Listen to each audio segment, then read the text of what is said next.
Күргәҙмәләге ҡул эштәренең 23-е республиканың төп мәҙәниәт усағынан килтерелһә, 9-ы үҙебеҙҙең музейҙыҡы. Стена балаҫтарын арҡыры балаҫ тип йөрөткәндәр. Йышыраҡ стенаға элер өсөн геометрик орнаментлы аҫалы балаҫ, келәм туҡығандар.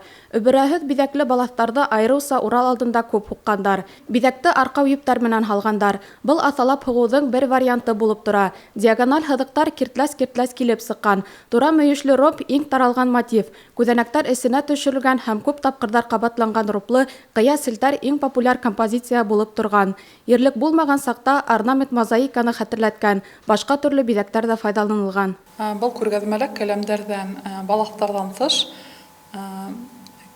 балаҫ һуғыу станогын, беҙҙең өләсәйҙәр ҡулланған йөн иләү әйберҙәрен, ҡорамалдарын күрергә мөмкин.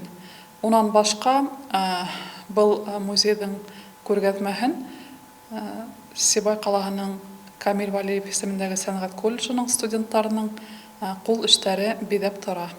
Ҡара ерлеккә сағыу сәскә биҙәк һуғылған балаҫтар 20-нсе быуатта ғына барлыҡҡа килгән. Эре рауза сәскәһе, еләк, тәлгәш, ботаҡ йәки башҡа биҙәктәр һалынған. Ҡайһы берҙә балаҫтың шыма туҡымаһын яҡтырып айырым йондоҙҙар һүрәтләнгән.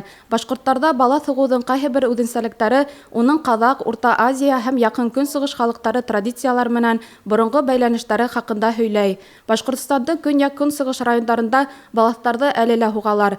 Бындағы башҡорт ауылдарында төрлө биҙәкле балаҫтар күрергә мөмкин. Уларҙың ҡайһылары беҙҙең көндәрҙә генә һуғылған, ҡайһыларына тиҫтәләрсә йыл үткән. Иҫегеҙгә төшөрәбеҙ, балаҫтар күргәҙмәһе 20 апрелгә ҡәҙәр дауам итә.